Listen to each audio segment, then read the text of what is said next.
Hello, my name is Lily, and for my final project, I dyed fabrics naturally with annatto seed, as is a common practice in India. What is annatto? Annatto goes by the scientific name Bixa orlana. Annatto seeds come from the achiote tree, which is a bush-like plant that reaches between 8 and 12 feet. So it's kind of like a small tree, big bush kind of thing. It has heart-shaped leaves, and these tiny little seeds are stored in these chestnut-shaped burrs. And the seeds themselves have a nutty, peppery, and floral scent to them. So they do smell kind of good. In order to harvest the seeds, the fruits or these burrs are peeled off of the tree, they're opened up, and the seeds are collected and dried and turned into a powder before they are used for dye. The natto tree has been called the lipstick tree because the seeds and their pigment have been used as lipstick and various cosmetics for actually thousands of years. When you dye fabrics in annatto, they yield gentle peach, terracotta, and bold colors depending on what fabrics you're using, how long you dye them, and what kind of fabrics you're using. So it is a kind of variable process. So, annatto originated in South and Central America, where it was primarily used for paint and as a food dye. But in the 1800s, it was brought to India, where it easily naturalized into their climate because there is a similar climate between India and South and Central America. Not only did it assimilate itself into Indian climate, but also Indian culture, where it began to be used as a popular fabric dye. And since India already has a rich biodiversity of dye yielding plants, annatto was easily accepted into their culture. So, the yellow pigment of annatto was adopted by Hindus for ceremonial purposes, where there are already lots of different kinds of dye being used. And around Bombay, it was employed to color silk during native festivals like Holi. And yarn is also another commonly dyed fabric in India. So I decided I was also going to dye silk and yarn.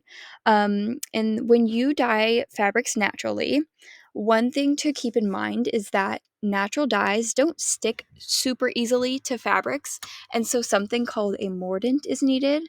So this white powder in the top right corner here, this is alum mordant, and it's just a material that sticks to your fabrics so that your dye sticks better later. It's kind of, think of it kind of like a glue. It helps glue your dye to your fabric. So one thing to keep in mind is annatto is food grade, but alum, the mordant, is not food grade.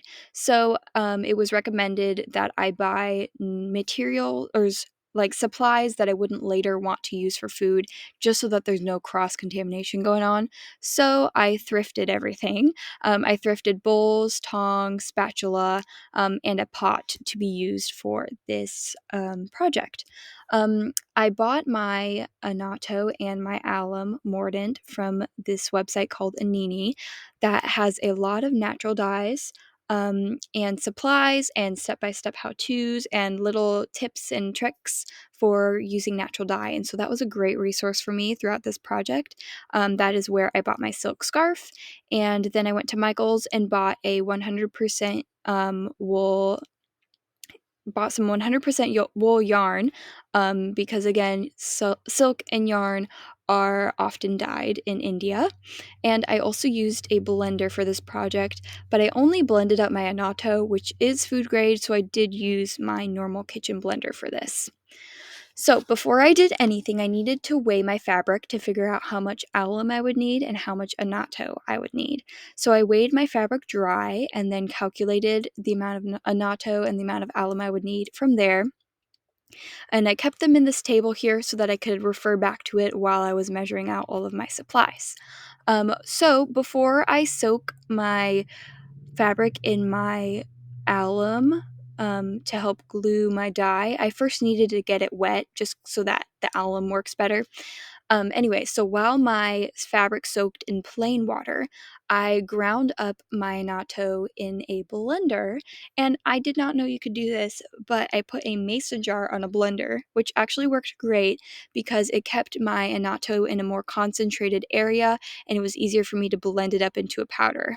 So here is a quick video of me just blending up my annatto in the blender. And one thing that is recommended when you are using a natural dye like annatto is to get some cotton muslin and put your annatto inside of it and tie it up like a tea bag. Conveniently, I had a tea bag. We have a lot of empty tea bags to be used for loose leaf tea in my house, and so I just poured my annatto powder in there, and it actually ended up working great. Um, Next, I uh, brought some water up to a boil in my pot, and then I dissolved my alum in the water, and then I put my fabrics in there to scour, is the process. Um, so they simmered in that mordant bath for an hour so that that alum would stick to my fabric. After that, I dumped the mordant water outside so that there was no mordant getting in my sink and stuff, because again, it's not food grade, not totally safe. And then I just set my fabric aside over here while I simmered my annatto tea bag for an hour. So this picture up here is about 5 minutes after I put it in the pot, and down here is about an hour, so it got this nice beautiful golden color to it. And then I simmered my fabrics in there for an hour after removing my tea bag. So this is actually, this video right here is about 5-ish minutes after I put my fabric in the dye bath, and I was really surprised at how quickly my dyes took to my fabric. So, yeah, that was a great sign. And then this picture over here is a little bit after that. So, it actually worked really well, and I was pleasantly surprised as this was my first time dyeing anything naturally. So, before I talk about my results, I do want to mention I did wear gloves anytime I was coming in contact with the dye so that it didn't stain my fingers. And also, before I hung these up to dry, I rinsed them really, really well outside in my kitchen hose, my outside hose, to get all of the excess dye out of my fabric. It is recommended that after the rinsing process and drying that you go back again and wash your fabrics with a pH balanced soap. So I did buy unscented Dr. Bronner's Castile soap. I still have not washed my fabrics because I haven't really seen any dye transfer. So that's a good sign. So I may not need to do that. But this was my fabrics right after hanging them up, so they were a little bit a little bit wet still. So the color is a bit deceiving, but I was really happy with how they turned out. I just thought they looked beautiful in the sun here. I hung them up under an overhang on my front porch because they needed to dry in a dry and yeah, in a dry and ventilated area so that any like fumes or scents wouldn't be bothering anybody inside the house. Um, my silk dried really fast, like in about a day, but my yarn needed a couple days to dry. So, as you can see here, and you'll see it better in another picture, the yarn did dye a little bit unevenly.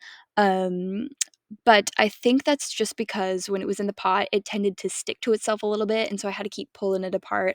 But that's something I can just learn to do differently if I do this again. So here are my results with my dry fabrics in the sunlight.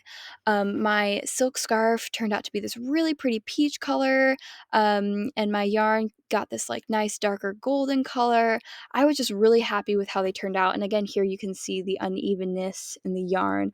I did end up buying way too many supplies for this. I have a lot of extra annatto and a lot of extra alum that I can do this again if I want to, which I probably will, because this was a really fun project and I really enjoyed the process. It was kind of a slower process, like each step kind of took an hour, but it was kind of relaxing. Like it was a great project, and it gave me an appreciation for Indian culture and the art of dyeing because it is an art. It does take a lot of steps and a lot of careful, like watching the water, making sure it's not getting too hot, making sure the fabrics are floating freely and not bunching up or rising up out of the water. So it is a complicated process, but it's also a slow and creative and artful process. So I highly recommend this if you are interested. Um, and yeah, it was just a very fun project.